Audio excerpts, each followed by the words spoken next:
Hey, slot car fans, this is Rob DeLeon with the DeLeon Slot Car Raceway, and I've got something new to show you guys. I'm kind of excited about this, and this is something I've been thinking about for a while, and the opportunity arose, and the price was right, and I just decided, you know what, it's about time.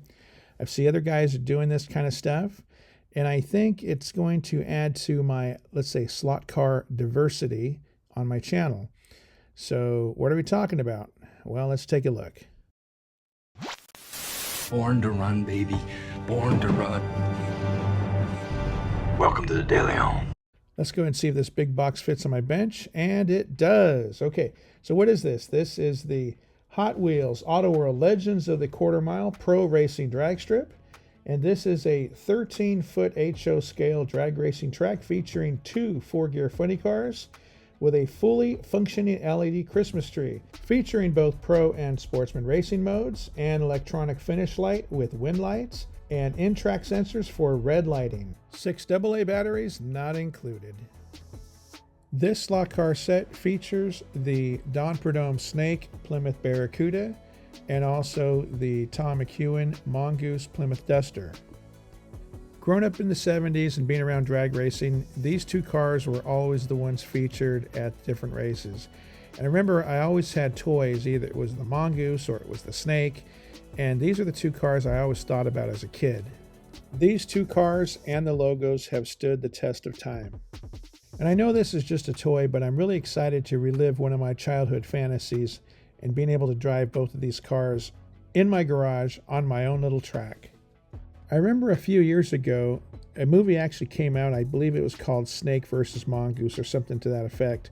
And they tried to replicate the rivalry between Prudhomme and McEwen. And unfortunately, the movie kind of fell flat. It really didn't do a very good job of promoting this amazing rivalry. I know they tried their best, but it was a very low budget movie. And there was never really any cars running in the movie. It was just old footage. And when they actually would show the car, it would just basically be sitting static, maybe with the top up or something like that. I know that they really couldn't do much more than that because these are two famous relics and they probably didn't have the insurance to actually run them down the track. But they could have really done a much better job in the movie. I was kind of disappointed how it came out. So I'm looking forward to more driving these cars on my own track than that movie actually did for me. So at this point, I'm trying to figure out how to incorporate this particular track into my current 1/32 layout. I don't think I'm going to run this track on top of my other layout, but what I'd like to try to do is to find a way to run this track on the side of the border of my 1/32 scale table. And maybe do it in such a way where it just kind of hangs over the side of the edge and doesn't interfere with the racing we're already doing with the 1/32. But kind of just give me maybe a little bit of a way to race during maybe intermissions of the big racing. And I don't know if you've looked at my track, but kind of the way I handled the Hot Wheels track, it kind of hangs off the side of the big table. So let's take this box out and let's open it up and see what's inside of it. Once you open up the box, you'll be presented with this other box, and it's got a little cardboard sleeve on top. And once you remove that, you're going to find that you've got some paperwork. It looks like there's possibly an owner's manual in here, possibly an instruction sheet. Looks like we've got some decals, possibly. Probably have a couple of registration cards. And it looks like we've got a catalog and maybe some performance tips. I know if there are any questions I might have about this particular set or maybe some tips, there's quite a few number of people who are running HO slot cars right now. Dan from Slot Valley Racing comes to mind. And ironically, while I'm moving to HO, in addition to my 1/32, Dan is moving from HO to 1/32 scale. Of course, the first thing you do when you get a new track set is you got to look at the cars first, right? I mean, those are the star of the show here. So we've got our two cars, and then here we've got, looks like 2 bags of track pieces. And I think these are some dead track pieces and maybe some end caps. And then usually, white box, that's usually going to be your transformer. And then we've got our 2 controllers here. Got one that looks like it's in red, and another one that looks like it's in yellow. So this is the last box within the box, so this must be the starting gate and the finish gate. Let's put this aside and see what we've got. I kind of feel like I'm a kid at Christmas again. Remember when you were about 5 or 6 years old and you got your first slot car set? And the track always seemed so much bigger. Now that I look at these tracks, they seem very small, very narrow. But then again, a lot of things always seem bigger when you were a kid. And someday if you get a chance to revisit those things, or maybe you find your old toys, they always look a lot smaller than you remember. Upon first glance, I'm looking at these track pieces and they look like they're good quality track to me. Kind of like how I remember these HO tracks, they had the little tiny rails in there. I'm going to go ahead and take a look at the controllers now. This is the yellow one, this is the red one. They do seem kind of cheap, kind of toy controllers, but then again, this is a toy set. Just a typical plunger, thumb plunger. I'm not expecting much. I figure when you're drag racing, either you're going 0 miles an hour or you're going top speed. So you just basically need it on and off. But I do understand that these are variable speed controllers, so we'll see what that's all about. So now we're going to go ahead and take a look at what's in this box, and we've already said that this is the transformer, which it is. It's kind of small. I guess you don't need a whole lot of power with this particular set. It always reminds me, every time we always had a transformer, whether we were playing with our trains or whether we were playing with slot cars, my brother would always end up clumsily dropping this adapter, no matter what we had. And that would usually be the end of it. And once the adapter would hit the ground, it would stop working, and thus we would not have a slot car track or a train track anymore. And in the days before the internet, when something would break, you would actually have to find a phone number to call someone, and you'd have to get a replacement that way, because the stores usually would not have them in stock.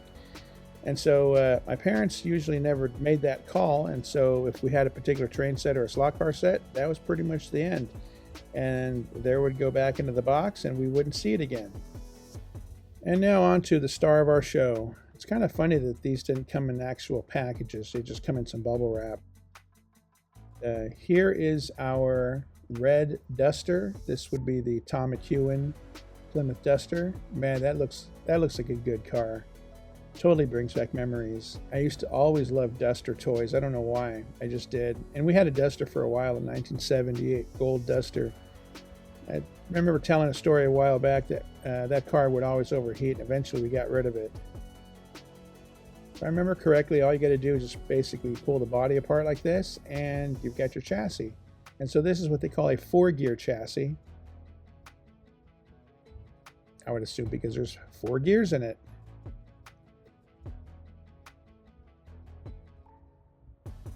It's real interesting to get back to this stuff. I haven't seen these kind of cars in a while.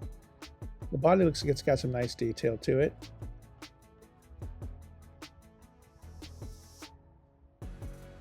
Yeah, that looks good.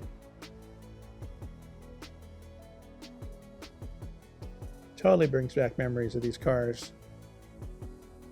And so to put this back, we just basically snap it back in place. And so now we get to take a look at this Don Perdome yellow Plymouth Barracuda. Wow, this car looks so good. I just love that yellow paint job. Just brings to mind so many memories of these cars. It's got some little wheelie bars in the back. I'm sure they're just basically for looks. I don't think these cars pop wheelies. At least I don't think they do. Maybe I'm wrong. So let's go ahead and pull out the starting line now. So this is our starting gate.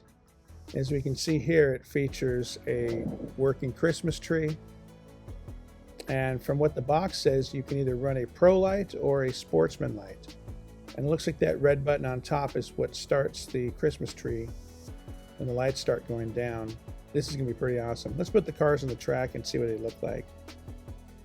So first thing I do notice is that these do have magnets on them. You can tell that they get pulled down with those little magnets. And then here we have our finish track, and this finish gate here has a couple of little, looks like little lighted things that say win. So it tells you which side won. And I'm assuming there's nothing to count for actual elapsed time, so it's just either win or lose. So that's kind of about it, guys. Pretty simple setup.